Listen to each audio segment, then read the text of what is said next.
Dr. Homebrew is brought to you by 5 Star Chemicals, providing safety and cleaning supplies for brewing, distilling, and winemaking at 5starchemicals.com. Doctor, look! Stand aside, nurse. I'm Dr. Homebrew. Stand clear.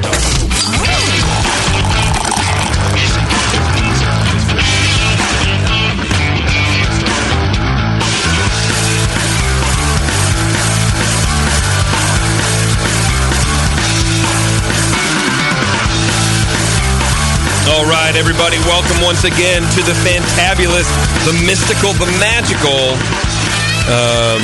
Dr. Homebrew.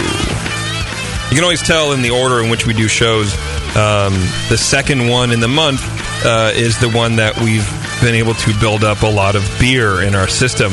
And I feel much better and much more handsome and funny when I have had more beers than before. It's pretty sad. It's pretty sad. That's right. Yep. It is kind of ridiculous. We did have a couple of beers over those couple of weeks, though, so hey. Yeah, that was pretty good, I think. Oh. I think it worked out well. Anyways, we are Dr. Homebrew. What is Dr. Homebrew? Well, let me tell you about the fantabulous, greatest ever Dr. Homebrew show. We are an interactive BJCP score sheet, if you will. You contact me at jp@thebrewingnetwork.com, and I get your beers in here and get you on the line. And Brian and Lee, our master BJCP judges, will dissect the beer for you, fill out the score sheets, and then we talk to you on the air, where you get to ask questions. You actually get feedback. And if you're a local guy, like one of our later guests, this gentleman named Casey, you can actually sit in here and watch us as we spit your beer out. Or not. Or as we compliment you very heavily and pat you on the back, and we actually lift you up over our shoulders. You might even get us to change our score sheets if you really are a good talker. Yeah, maybe. Wouldn't that be great? If That's, it's interactive, but to a point. I mean, our score sheets are set in stone. I got it. Depends how much tequila you bring. Well, that's also true. Here's a way that the BJCP can, or not the BJCP, the AHA can make changes to the way competitions are run. If you, let's say NHC, if you're in the second round and you're in the best of show, I think you should go in and plead your case. I think you should go in front of the panel of judges and say, well, look, this is, I'm pushing for it. Lee, you're hanging your head, but you know it's a good idea. No. You go, listen, guys, I just, this was supposed to be, I was supposed to use Munich 10, but they didn't have it at the homebrew shop, and I couldn't do anything, but I think that I really I utilized my brewing skills to do the best that I could. I overcame adversity and I brewed the best beer I could. Right. Damn it. Did I tell you I have no hands? These were just regrown on mice recently. Come in with fake hand stubs and you're like, I brewed this. The penguin in Batman was actually based on my grandpa. Oh, dude. I think it's a good idea. But anyway, that's basically what we do. Well, I think what Dr. Homebrew could do at future beer events would be Lee and I run around with like an IV bag full of homebrew that has a little tap on the bottom of the stand, and we're like run around with a stretcher, and we get people up on there. Quick, this man needs some homebrew. Dr. Homebrew to the rescue. It'd be like take on a whole new meaning. It'd be like the scene in in Pee-wee's Big Adventure, that nightmare with the clown, the Dr. Clowns running around. I think that'd be good. Let's do it. But that's what we do, basically. So if you want to be a part of Dr. Homebrew, Halloween is coming up. Email me at jp@thebrewingnetwork.com, and I will eventually get back to you. We are kind of backlogged for the next couple months, but I do want to drink your beer. I do want you to come on the show and talk to us about what you have done. What have you done? We would not be sitting here in the studio today without our lovely sponsor, 5 Star. They are the Dr. Homebrew sponsor. So if you go to 5starchemicals.com, you get the lowdown on what 5 Star does, but you already really know what they do. They have PBW, they have a Star Sand, they have a Sandy Clean, they have the IO Star, they have boots, like brewing boots and gloves and all sorts of chemicals and products to help you brew the best beer that you can. And we often talk to homebrewers on the show, and the number one problem is sanitation, really, it comes down to. And nobody makes a better product to combat bacterium and garbage than 5 Star. So check out 5starchemicals.com. They're on Facebook. I'm not entirely sure if they're on Twitter or not, but follow them. They give out good information. They're nice people. Plus, if you're on the show, they give you a pack. They give you a little prize pack where I know there's some PBW and there's some Star Sand, and I think there's some other goodies in there too. So not only do you come and get great, high-quality feedback, not only do you get to hear the best host this side of Stockton, but you get a little, thing from 5 Star, a little package, and it's kind of cool too. Excuse me. Stockton, huh? I don't know. It was the city farthest to the right. I don't know direction. Whatever. Okay. Thank you. Thank you for asking. We also have a great new sponsor called BrewToad. Go to brewtoad.com. What they are is an online web-based recipe archive, I guess, if you will, recipe database. You can build your recipe in there, you post your recipe online, and you can actually go and hunt for other people's recipes. If you know your buddy's recipe is on BrewToad and you know his brewer handle, or you know the name of the beer or whatever, you can search for that online. You can just go and discover new beers by style if you're planning on brewing something that maybe your friends may not have a whole lot of history with, or a whole lot of knowledge about doing a certain style. You can go to brewtoad.com, search whatever it is you're looking for, maybe a Goes or some sort of weird beer that nobody ever really does, and there you go. Speaking of BrewToad, I have a frog in my throat. Excuse me. It's all that singing during the break.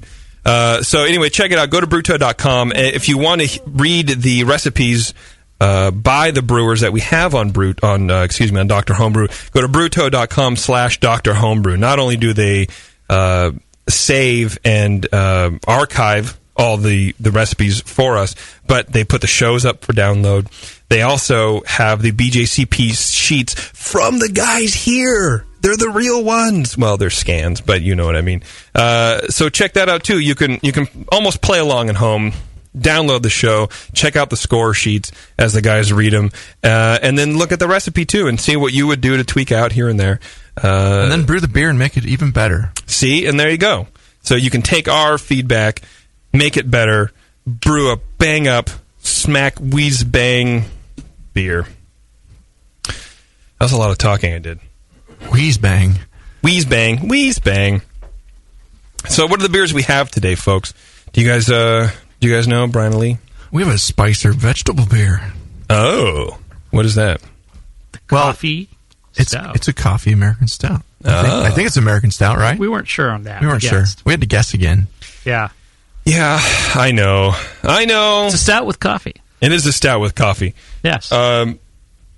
Excuse me. And then we have a what do we have? Why? Casey, Hopfenweizen? We have Hopfenweizen. Category 23 specialty beer. Weizen with American hops. German Weiss beer with West Coast American hops. All right. So we are going to check those out after the break. The first guy we're going to have on is Ryan. He sent us that coffee stout, so you guys will be able to clarify whether or not it's a sweet stout or whatever. We'll have to go rewrite our score sheets if it's wrong. It'll take about 20 minutes.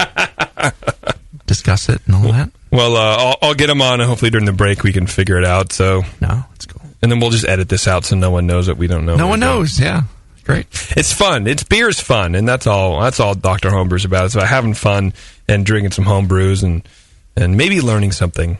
You never know. Anyway, stay tuned. After the break, we'll have Ryan on the line. We'll be drinking some coffee stout, and we'll all be having a good old time. Grab a beer. It's Dr. Homebrew.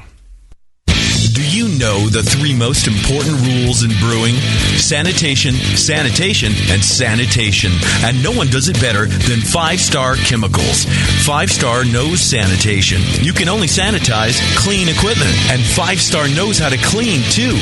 For craft brewers and home brewers, 5-Star has what you need to keep your fermenters, serving tanks, kegs, and draft lines sparkling and free of any beer-spoiling bacteria. PBW, caustic, acid cleaners, Star Sand, Santa clean, lubricants and defoamers, pH stabilizers, and more. 5-Star Chemicals has cleaning supplies, safety supplies, heat exchangers, pumps, hoses, and valves. And 5-Star is proud to offer eco-friendly products that exceed customer expectations. If you have a cleaning problem, you need the 5-Star solution. Visit 5starchemicals.com or call 800-782-7019. 800-782-7019 and get the 5-Star treatment today.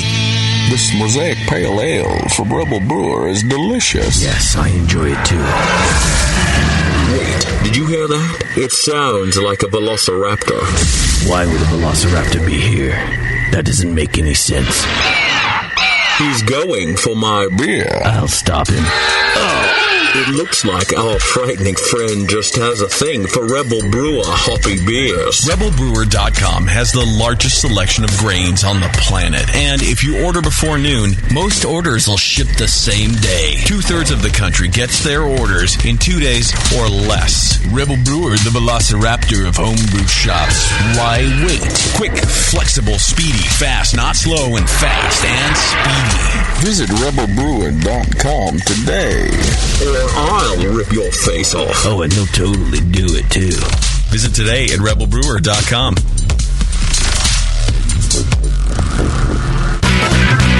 Hello, fellow BNers. This is Sully from the 21st Amendment Brewery located in San Francisco, just 2 blocks from Giants Park.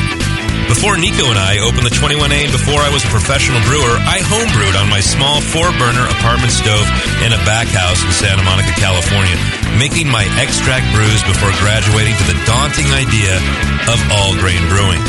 Homebrew books and information was hard to come by back then. The internet hadn't been invented yet, along with other things we take for granted today, like electricity and potable water. One thing I wish I had back then when I was learning was a radio show that could teach me the ins and outs of brewing and answer questions that I had about homebrewing, a resource for making great craft beer. The 21st Amendment Brewery is excited to be a proud sponsor of Dr. Homebrew, a great show that teaches you what you need to know about making incredible beer. Good stuff. Listen up, you might learn something. I certainly did. And thanks for your support. Tasty Crack Kings. Dr. Homebrew, please report to the ER for code blue. Dr. Homebrew to the ER, please. Oh, and your tea time has been moved to 2:30. Now back to Dr. Homebrew.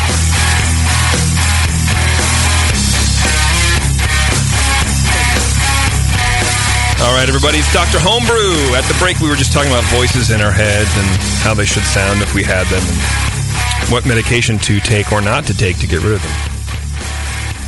We should have Ryan on the line right now. Ryan? How you doing? What's going on, man? Living the dream. Yeah? What dream is that? Is the one where you're in school and you're naked? Everyone laughs at you. It is kind of like that, yes. See? You are living the dream. Nice work. I am. So, you sent us this coffee stout. Yes, I did. Why are you laughing? And you were chatting, you're like, sorry, it sucks. Come on. Yeah, I haven't tasted it since I sent it to you, and, I wasn't a big fan of it. I'm not a big stout fan to begin with, but I just got into all grain about 3 months ago, and I just wanted to try something different other than the IPAs and stuff like that. Attaboy. 3 months ago. So how long had you been brewing before you made that change? I started drinking beer 2 years ago. Before that, I was a whiskey guy. And about a year and a half ago, I got into extract. My wife got me a Mr. Beer kit. Another Mr. Beer guy. How did that go? It was all right. I mean, it was, low ABV and tasted like craft. But other than that, it was all right. Before it was done fermenting, I scoured Craigslist for brewing equipment and found some brewing equipment and just kind of got crazy with it. So you were actually consuming the Mr. Beer beer? Before it was done, I was already looking for equipment, but yeah, I did drink it. It was, it was all right. It was fine. It was low ABV. Yeah, I mean, it wasn't as good as, commercial beer and what have you. They're homebrew, but it worked. What was the beer that turned you from whiskey into a beer guy? Good question. Thank you. What beer was that? The wife was a beer drinker, and so I figured if she's going to drink beer, it's going to be something better than Coronas and Bud Light. Yeah. So I stopped by the store and I picked her up a mixed pack of Sam Adams. And there was, I want to say, like a chocolate something or other in there.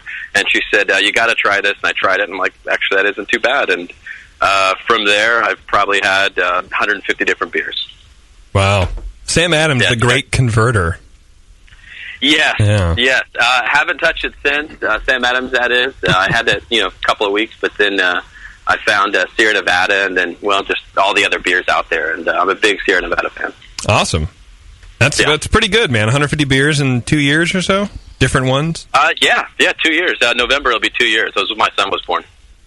Oh, so you know the exact... Not many people, I think, know the exact time that they started drinking. Which I think... was it a coincidence that it coincided with the birth of your child?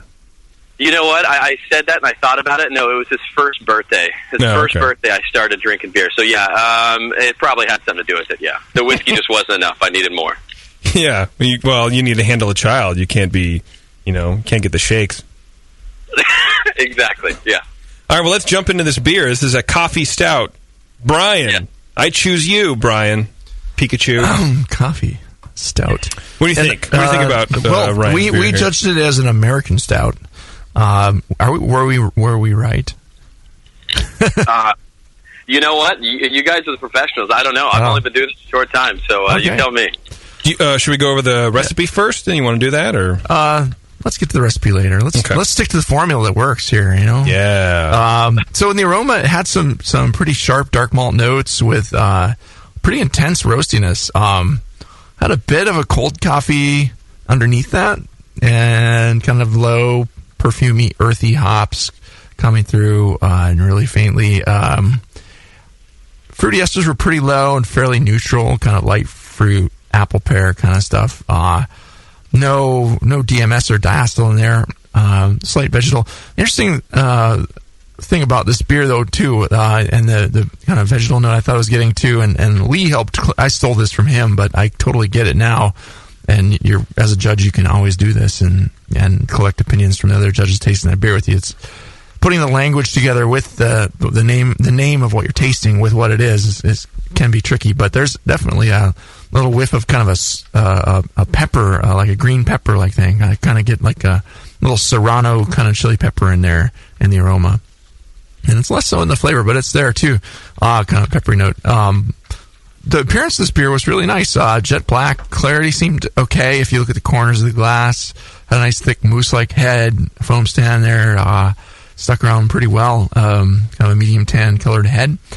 It started low, but it did stay all the way through the tasting. So in the flavor, a high, rich, roasty flavor with dark chocolate and coffee notes supporting. Medium to medium dry finish. Not overtly sweet.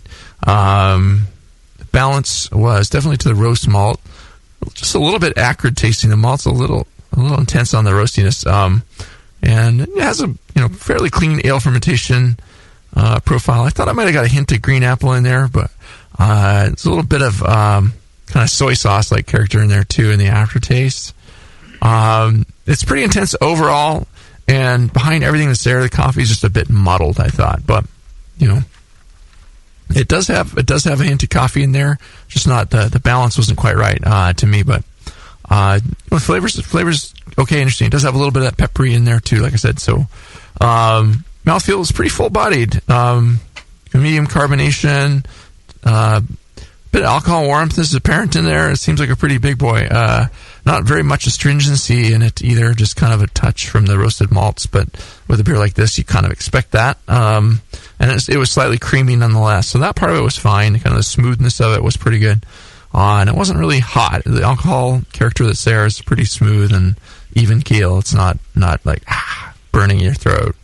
So, pleasant drinking stout, pretty intense overall. The defects in it are only minimal. That pepper-like thing was kind of an interesting thing. And but the main fault to me was the lack of balance between the very rich, intense base style and the coffee character. You have so much going on here. I would just suggest backing off almost everything on the darker end of things, the roast intensity, reduce those darkest malts, and maybe bring up some of the middle malts a little bit, give it some complexity, but push the coffee up over just to balance that a little better.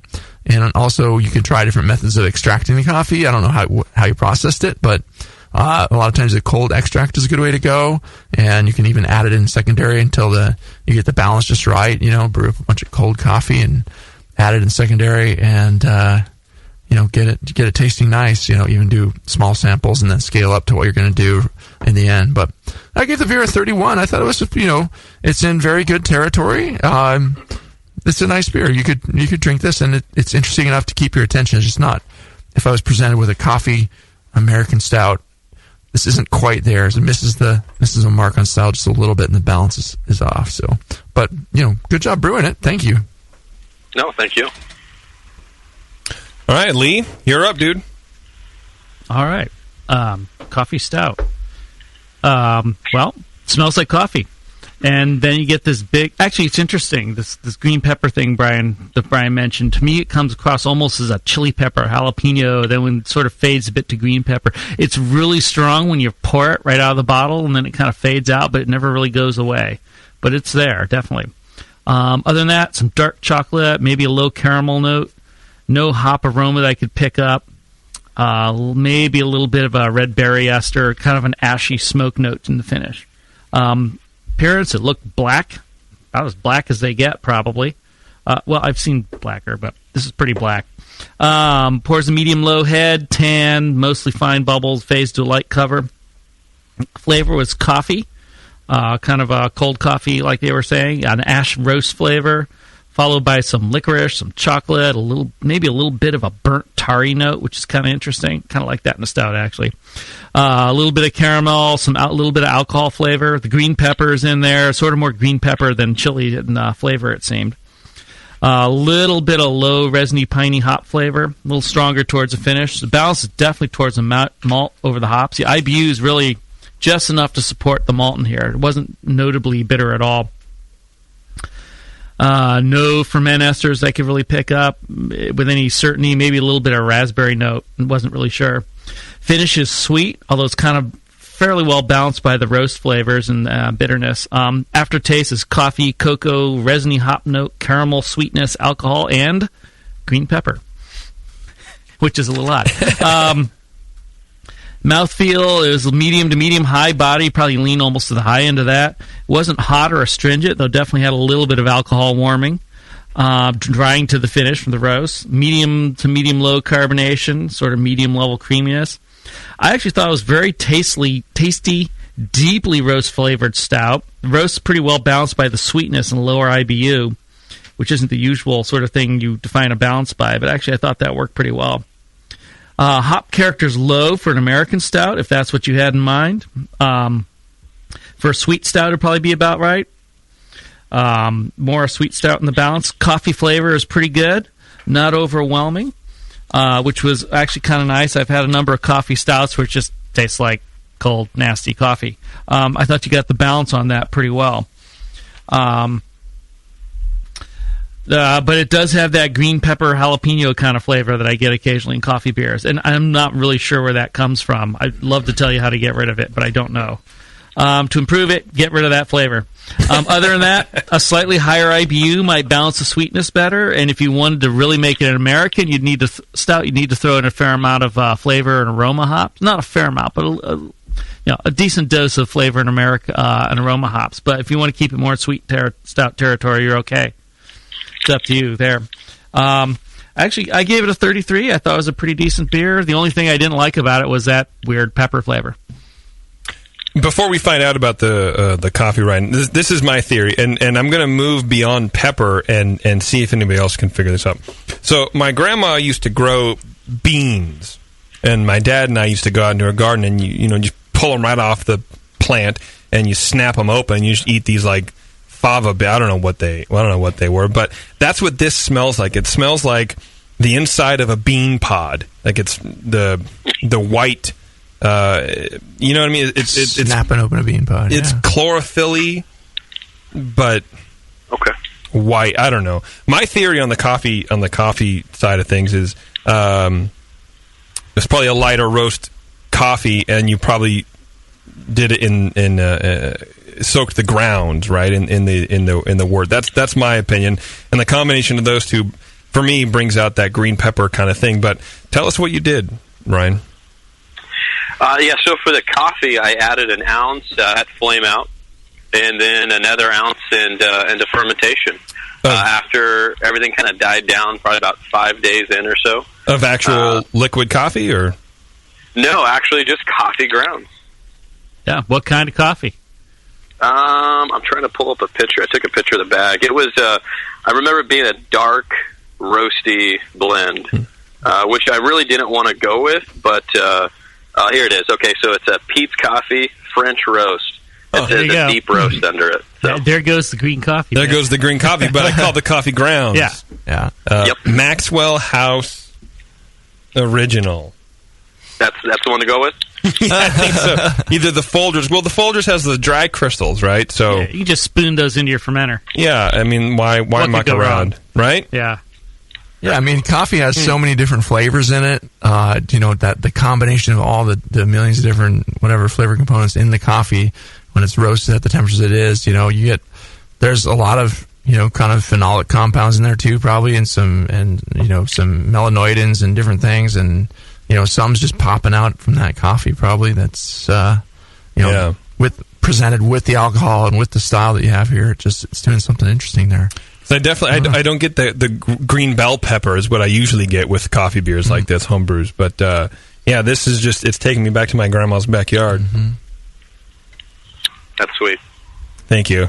She was crazy though. She had this big fig tree, and even though she never used all the figs, she didn't want the birds eating them. So she had all these pie tins and Pepsi cans on a string running from the friggin' garden to her house. So every 5 minutes she'd go out and just shake the string and curse in Greek at all the birds eating her figs, even though she didn't do shit with them. It's crazy.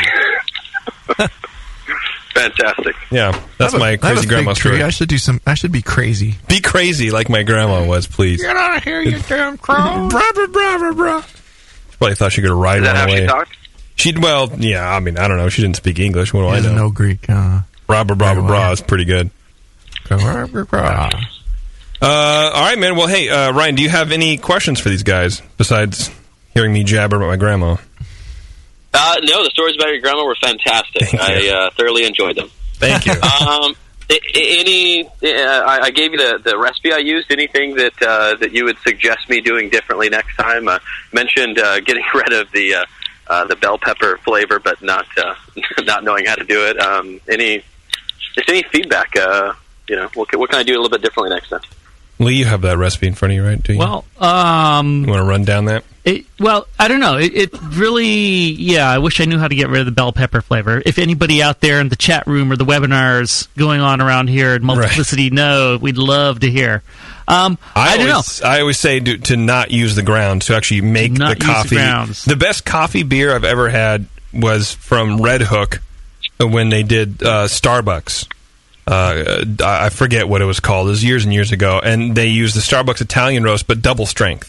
And then they would add that to the beer. I don't know how, because I wasn't really. Well, the one coffee beer I ever made, I basically did it in a French press and then just added the coffee. So the grounds never went in. It didn't have any of that, or very, very little of that flavor. So I don't know. Maybe it could be that the alcohol in the beer is extracting something different from the grounds than you would extract from using a brewed coffee. And I would suggest a cold extract with the same recipe and see how it does. Actually, lightening up the recipe a little bit.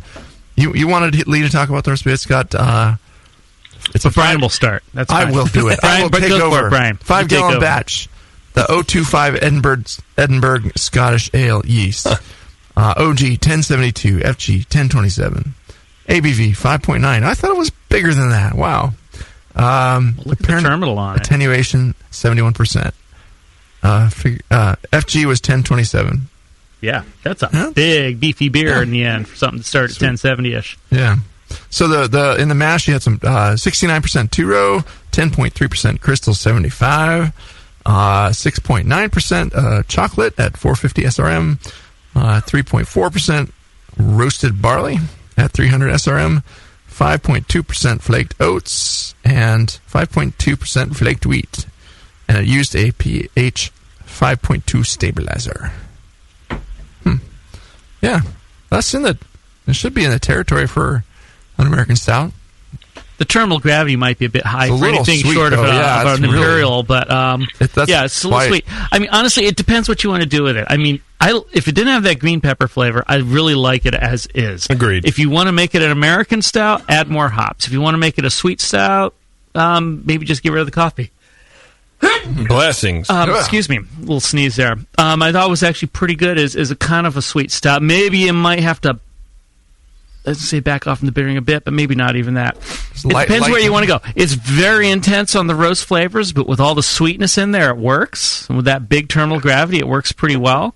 I'm not sure I'd change a whole lot. I'd just monkey with how you handle the coffee. Perfect. Okay. That's me.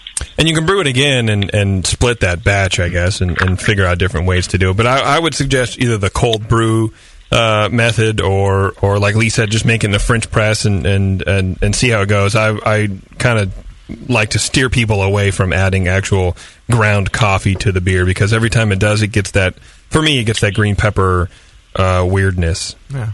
So gotcha. try it and let us know, please, because you'd be the first person to confirm something. Yeah, be sure not to get your coffee bag from the back of the cabinet in a Mexican restaurant.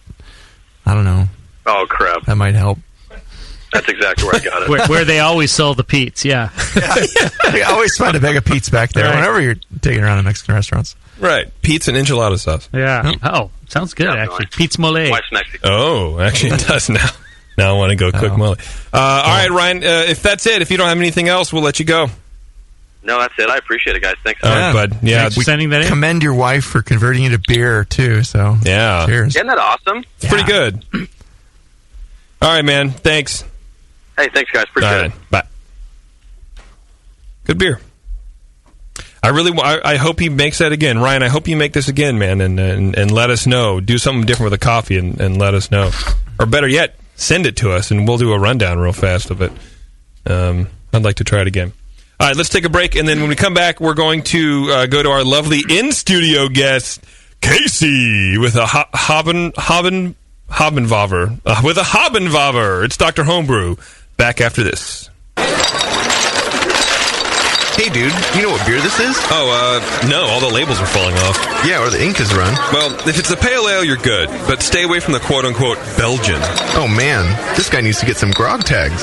Grog tags are reusable, write-on, wipe-off, commercial-grade bottle labels for your brew. The guys at Grog Tag are homebrewers. They wanted great-looking, sturdy labels for your bottles, buckets, carboys, kegs, and growlers. They also wanted a label that not only looks good, but can be easily removed and reapplied during bottling without that nasty glue residue being left behind. No residue, water-resistant, and ice chest approved. Grog tags stay on in water or an ice chest, and they stay legible. Visit grogtag.com to customize your label or coaster from dozens of different templates for free and see how awesome your bottles can look. It's that pseudo-Belgian. Yeah, we're getting him some grog tags, dude. Grog Tag. At least your beer will look good. grogtag.com. Since the first time the Brewing Network microphones turned on, More Beer was behind it. More Beer sponsors the programming on the BN because, like you, they love brewing. And like the Brewing Network, they love sharing their knowledge. Morebeer.com isn't just a website to place your next equipment or ingredient order. Morebeer.com also gives you access to free beer information that will make you a better brewer. Go to morebeer.com and click into the Learning Center. You'll find podcasts, technical facts, video tutorials, and more, including access to The Buzz, More Beer's social network of more than 5,000 members. And some of them might even be crazier about beer than you are. Get over to morebeer.com today and take advantage of The Buzz, the forum, the Learning Center, and make sure you're signed up to receive the newest More Beer catalog. More Beer, bringing you absolutely everything for beer making. Dr. Homebrew, please report to the ER for code blue. Dr. Homebrew to the ER, please. Oh, and your tea time has been moved to 2:30. Now back to Dr. Homebrew.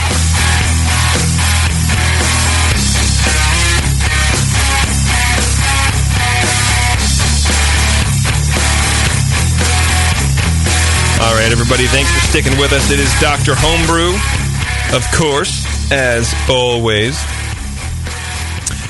We are here with the lovely, talented Casey Kaminsky from Folsom Brewmeister. That's the shop you work at, right? Yeah, Roseville and Folsom. Now serving Roseville. How's it going over there? And are you at the Folsom or are you at the Roseville one? Both. You're at both? I go in between them, yeah. Yeah, you do. How's it going over there? Very well. It's going great, yeah. The Roseville shop's pretty new. It started picking up on a customer base, and Folsom shop's always done well. It's been there for like 15 years now or something. Right. Yeah. Okay. Awesome, man. And so what did you bring us? A Fluvenflaven. It is a Fluvenflaven. So this is a Hopfenweizen. I got interested in this kind of weird style when I heard about Schneider doing a collaboration with Brooklyn Brewery called they called it a Hopfenweizen. Their take was more of a Dunkelweizen with West Coast hops thrown in there. They used Amarillo and Palisade, I think. And so I did two different... I've brewed this beer like 5 or 6 different times. The first time I entered it in a competition, it got a 38, but I did more of an IPA style with that. Oh, wow. And the problem with that, I think, was the mineral content of the water and the amount of the hops I put in there, and that's why it was not quite as high as I wanted it to get. So I changed. This one's more of a pale ale cross with the German Hefe, and I was very conservative on the mineral content, mostly focusing on calcium and the chloride. That's something I have yet to do is mess with my mineral content. I don't know if I can do it. It seems very complex. If it's dark and it's night, and you're in your bedroom alone, it's all right to mess with your mineral content. But I'm a voyeur. Well, I don't know where we're going. How long have you been homebrewing? Not very long, right? I mean, you're like 10 or 11 years old, right? I'm actually 14. See? Yeah. I knew you looked young for your age. It was about 2 years ago, I think, I got a homebrew kit for my birthday. And ever since I started learning about the different malts and just getting excited about tasting different malts and hops, I haven't been able to stop. Actually, I don't even sleep in my bedroom anymore. There's 8 primary fermenters that I leave across the room in there, and 5 or 6 secondaries that I use for long-term storage or sours. Where do you sleep? I have to ask. A futon. You sleep on a futon, just in the hallway? In the bonus room. In the bonus room? Yeah. Isn't that a nice way to just say spare bedroom? I guess it's different, though, because it's supposed to be dedicated towards or a game room or whatever. There's a pool table in there and a computer and stuff. And you? Well, I sleep in there now. Right. Yeah. Why not ferment in the bonus room, or is that too dumb of a question? I started putting it in my room, and then I started spilling beer in my room when I was doing transfers, so I figured might as well just fuck up one room than a bunch of them. Yeah. Logic at its finest. There we go. On a carboy when you're trying to play billiards, man. That's not fun. Straddle my Hoffenflaven while you sink that 8-ball. All right, we need to have a talk because that's inappropriate language. I don't know. All right, guys, what do you think? Let's Lee, why don't you kick us off with the Hoppen? What is it? Seriously, I have no idea. Hopfen, Hopfenweizen. Hopfenweizen. And is that just a style that we made up? No, that's what Schneider called theirs. But I think that Hopfen might be like a German word for hop or hoppy or something. Good. Something to do with cumulus lupus. Yes, it is. And, it is. And the Weizen is obviously, everyone knows what that shit is. Yeah, it's just beer. Weizen is wheat. Yeah. Yep. Can't they just say hop? Hopweiz. I don't know. It sounds cooler when you say Hopfen. Does it? Yeah. Oh, yeah, I forgot my flannel jacket at home, but oh well. That's all right. You can borrow Brian's. I've got a leather jacket that says Hopfenweizen Gang on the back. And we will cut you. That's right. All right, Lee, take us away. All right. I'm not wearing the white jacket here. Okay. So, Hopfenweizen. Hints of banana and pear. Overshadowed by grassy, oniony hop aroma. Malt aroma is white bread, no diacetyl DMS. Clean ferment, not finding much clove in the aroma. Appearance is yellow, looks like Hefeweizen, moderate haze.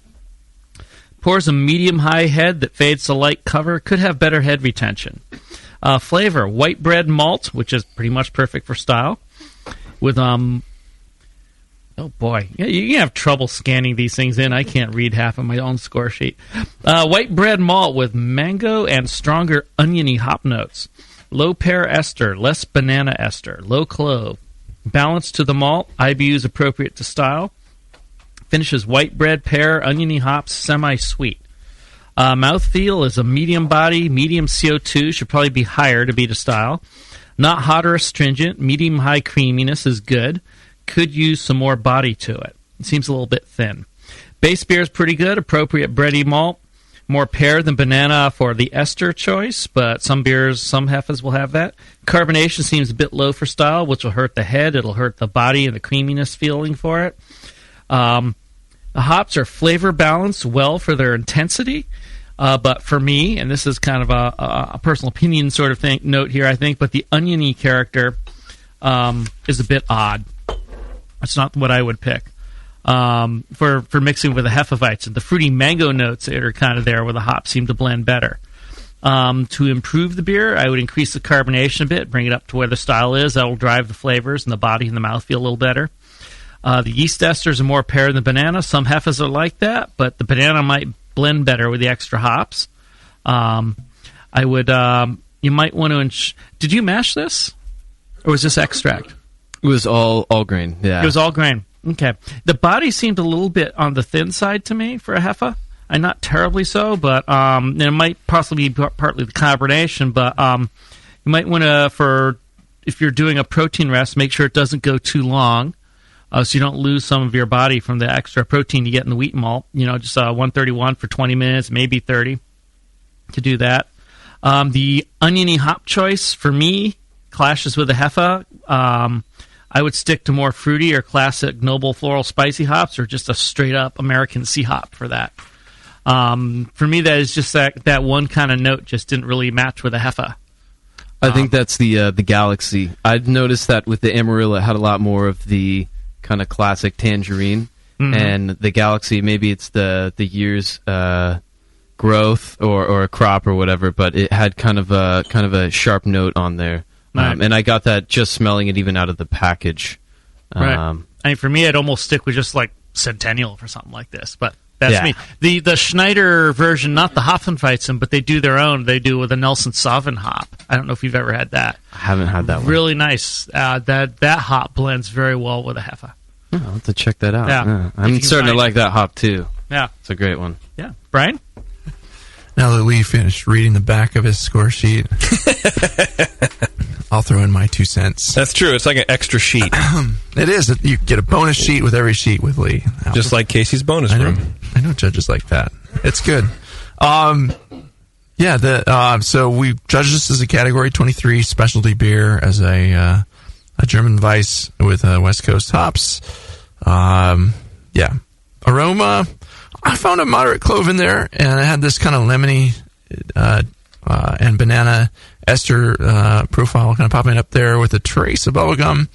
I thought it was pretty estery, and it was playing with there was definitely some citrus and pine in the hops too, along with some of those other notes. The garlic or onion note is kind of in there. It's not too offensive to me. I didn't really note it and detract from the score from that. I thought it all kind of blended pretty well, and was an interesting hop choice because it was presented as having West Coast hops, and some of them can be a little funky. But with the way that it all played together, so some of the aromas in this beer had like a there's a citrusy element to it. There's a little bit of a phenolic element in it from the clove. It has some like lemon, fresh, goodness in there, and it's like kind of comes across almost as like, and I hate to even say this, but it's like a kind of a pine salt like aroma in a good way, though, if that's possible. There was no like. I was looking for fruit cocktail, but fruit cocktail. That's all right.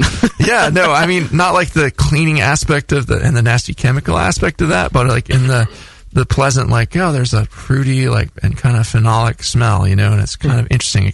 But it just brought that association to my mind. I just wanted to write on the score sheet without trying to be too offensive about it. Because it tastes like cleaner. I liked it seems cleanly brewed. I didn't get any off notes, DMS or diacetyl or anything like that. So, it had a nice orangey yellow color with a medium light haze and kind of a bright golden kind of hue to it in there. The head is white and stuck around for a little while. It does fade pretty soon after pouring, but it did stick around a little while. So in the flavor, the banana clove is prominent enough against the piney, citrusy, kind of lime-like hops to work well, but the balance is definitely to the yeast character in this beer, not the hops, to me. Although I do, drink a lot of hoppy beers, and so I'm used to a lot of that, and this could be offensive to other people, but that's my take on it. Very clean ale fermentation is apparent. Finish is kind of semi-sweet, and aftertaste has some lemony and herbal notes in it, and a little bit of a kind of a tea-like thing that was kind of interesting. Herbal tea kind of note in there. So the mouthfeel was medium light. It's on the light side for style, but I wouldn't say it's too terribly light. I wouldn't want it to be too much chewier than this, really, with everything that's going on here. The body, there was no real warmth or astringency or anything in this. It's a bit creamy, medium high carbonation, and pretty smooth overall in the mouthfeel. I liked that element of it. It scored pretty well there. So overall impression. This is where you sum everything up in the score sheet, for those of you just learning about judging. This is where you can say whatever you want. It would be easy to overdo the West Coast hops in a beer like this, but you've managed to tread the line, not going overboard. Category 23 should be all about balance, and this is nicely balanced. I would suggest playing with different West Coast hops to find one that best suits the beer. It was an interesting hop choice, but I like a little funk sometimes, a little interesting, and I thought it worked to me, but you could push up the carbonation a bit too, and it would drive some of those flavors a little bit more. But I gave it a 37. I thought it was a pretty nicely balanced beer, and that's what I look for in a category 23. So, cheers. Yeah, Lee and I were a little far apart on this one. 7-point spread. But that's acceptable. We would probably duke it out back behind the judging area, and somebody come back with a black eye, and then we'd score it a 36 or something. Nah, 7-point spread's fine. We would just meet in the middle or figure out where we want to land. Yeah, it's fine. All right. It happens. Casey, what do you think? Whose ass do you want to kick first? I don't know. I think it's making me wonder about how much hops I used in that one. I was pretty conservative. It was only about an ounce between the two at Flame Out on the West Coast hops, and a half ounce total for dry hop. So maybe I should have added a little bit more of the hops in it. But I've always had a problem getting that right amount of banana and clove from German Hefe beers in general. I've used the 3068, the 300. I'm going to try the 380, but I never seem to get that balance I want. On this one, I did a ferulic acid rest at about between like 110 and 112 for about 30 minutes, and then I just raised it straight up to saturification and went with that. I did it in a more beer megapot, so I don't think I got any sort of over caramelization from doing my mashing within the actual boil kettle. But it's always been, I haven't been able to capture the banana and clove the way I want to. Weihenstephaner is my favorite. What temperature do you ferment at? 64. I usually pitch at like around the lower 60s, and then I let it rise up to 64 and try to hold it there. I tried doing the Jamil Zanishev 62, pitching at like 68 58, fermenting at 62, and I just didn't get as much of the phenols and the esters that I wanted. Yeah. So I tried doing it a little bit warmer this time. See how it would come out. Yeah, go incrementally with it. That's good. I think 64 should be a pretty good temperature for fermenting a Weizen like this. And sometimes it is hard to get the profile you want, but I definitely wouldn't push the hops up much higher than this because it's already until you dial in and figure out the way to to get that the banana clove profile to come up where you want it to. But just experiment with the different yeasts and see what happens there. But you have the recipe on you? Yes. So it was 5 pounds of Pilsner, 4 pounds of U.S. malted white wheat. It was Briess. Mm-hmm. The Pilsner, I think, was Weyermann. 1.5 pounds of flaked wheat, although on the second time I had to use more. I ran out of white wheat. And a half a pound of Munich. And then there was just like 0.75 of Hallertauer for bittering. I didn't know if somehow that was going to also enhance the phenols from the yeast, if having that spicy noble hop in there would also complement that. So I kept that at Hallertauer, and then just used the West Coast at Flame Out and Dry Hop. Right. So what was the wheat in there again? I'm sorry, I missed that. 4 pounds of malted white wheat and 1.5 of the flaked wheat. Right. Yeah. Okay. Yeah. Classic Hefe would be 50% wheat malt or more. They wouldn't use the flake, but I don't know how much difference that would make in this beer. For me, I think the intensity you got in the hops wasn't bad. I would just go for a different variety. If you want to get the esters out more, you could maybe try, if you got a good healthy yeast culture, if you've got like a starter going or something like that, you might try a little bit of an underpitch, 20% or something, to try and drive esters a little bit more. That might work. Or try a 3638 instead of the 3068. You might get something different that way. That's, if I remember, almost gets a little bit plummy sometimes, which is kind of interesting. But yeah. What were the hops that you used in this? Sorry if you said before, but no worries. It was Amarillo and Galaxy. What was the beer that you gave me a beer during the break? Was this recipe? But yeah, it was Mosaic hops. That one has a little bit more of a funk to it. It's more kind of funky than the Galaxy, but then it also has that kind of fruitiness to it. Some people describe it as like blueberry and lemons and all. I liked that a lot better. You like that one? I do. Shit, I chose the wrong one. Yeah, you chose poorly, my friend. Where's the restart button on that one? Where's that bottle? Yeah. Actually, I could grab it, but I don't know if we have time. Yeah. That's my personal opinion. I'm just going to give it because I don't know how to make your beer taste better. I don't know anything. That's Mosaic's a nice fruity hop, though. That might work in here. It's like the Nelson Sauvin is kind of that winey, fruity thing. It works pretty well with these beers. We should check it out, definitely. I really enjoyed both beers. I wasn't entirely sure what a Hopfenweizen, right? Hopfenweizen. You can call it Hopfenweizen. Do whatever I want. Gutes Bier. Call it. I don't know what I'll do. I think the Amarillo, though, is definitely doing more for you here than the other hops. So, maybe take that and then split it with another hop the next time. I think it's, it's giving a nice little kind of limey, lemony thing in there, mixed with the kind of funky, slightly oniony, garlicky thing in there, and herbal notes or whatever. You said you do brew it a lot. Yeah, this is these two were the 5th and 6th time doing it. Oh, wow. I think... different hops each time? Yes, different hops and then also changing the approach. So the mineral content in the beginning, the one when I got the 38 at one of the comps, it was just like had a lingering sort of bitterness to it, and it wasn't quite what I was looking for. The banana and the clove was all hidden by the hops because I was doing like 3 ounce dry hop, 3 ounce flame out, and like 2 ounces somewhere in the boil of West Coast. Wow. It was just that's a good way to go about it, though. Make incremental changes. Dial in one thing at a time. You got the mineral. The minerals in this beer seemed fine. It was great. The water seemed right for the style.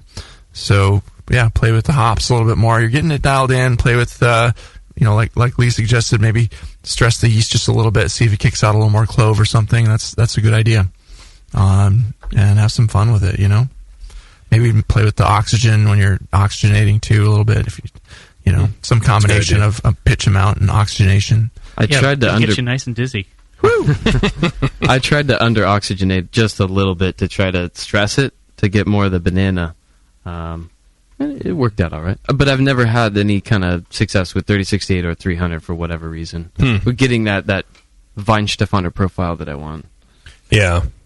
Well, it sounds like you'll figure it out, and then you'll let us know. And then when your book on Hopfenweizens come out, yeah, a year from now you'll be on your 13th batch of this, and we'll talk again. Yeah. Any other questions, Casey? Before I let you go, do you guys have any opinion on ferulic acid rests, like specific temps and times, or because the chart I saw online, I don't even know if it was a credible source. It was like it wasn't linear, so you let it sit there for 30 minutes, and you're pretty much not going to get any more out of 30 minutes than 60 minutes, except for a small amount of ferulic acid. Yeah, one thing I would note, 110 for probably, what I remember reading is about 5 or 10 minutes is probably enough to generate all the, it's a precursor to the clove flavor aroma, so you don't need a whole lot of it.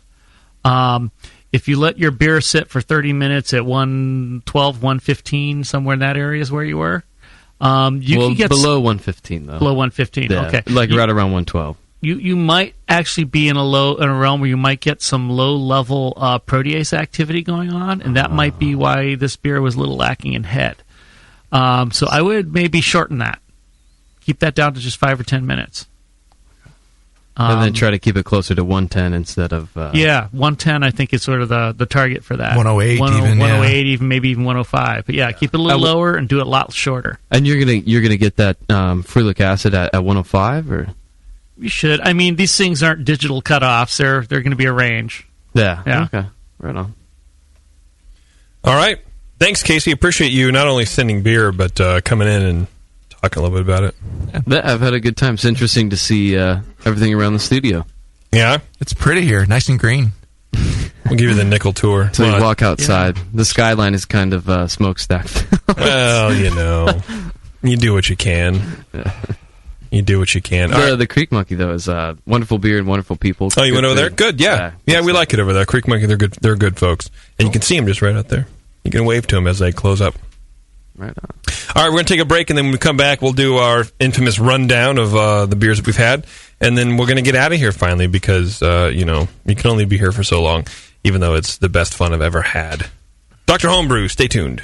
That's it. I've had it. I am never putting hops in my beer again. What? Why? It's just too ridiculous. Insane prices, stupid contract, high shipping costs, crappy selection. Dude, you need Nico Brew. Nico Brew will rock your f***ing face right the f*** off your f***ing skull. $5 shipping to all 50 states. Plus fantastic international rates get you low prices on Nico Brew's great selection of hops and more.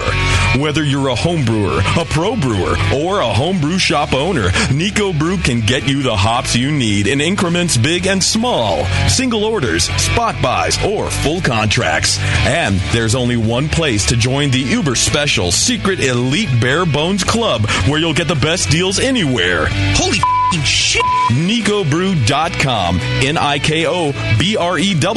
Nico Brew, your bare bones buddy in the brewing business. Hey, Wooly, I'm beat. Can we find a nice tree to just hang out in for a while? You're beat. I've been swinging through this forest for 50 years, ever since we first escaped from the circus. I know, but there's got to be more to life than exploring this creek and trying to populate the valley by copulating with loose, hairy girls. Marquis, stop. Look! What is that? It looks like a man-made treehouse. With fresh food. And craft beer. Welcome to the Creek Monkey Tap House, boys. Grab a seat. Creek Monkeys drink free. Awesome! The Creek Monkey Tap House in Martinez, California takes their mission of fresh food and beer seriously. They only serve locally raised beef and chicken, as well as local sustainable produce. It's better for you and the planet, and it just tastes better. The beer and wine at Creek Monkey Tap House are chosen with the same care for the highest quality and rotate frequently to make each visit an adventure. Yeah. Swing on into the Creek Monkey Tap House and enjoy a new legend of amazing food, beer, and wine. The Creek Monkey Tap House, online at creekmonkey.com.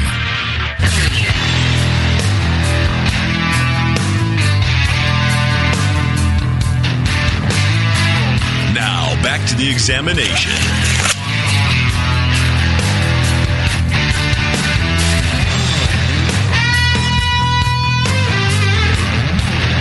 All right, thanks for sticking with us.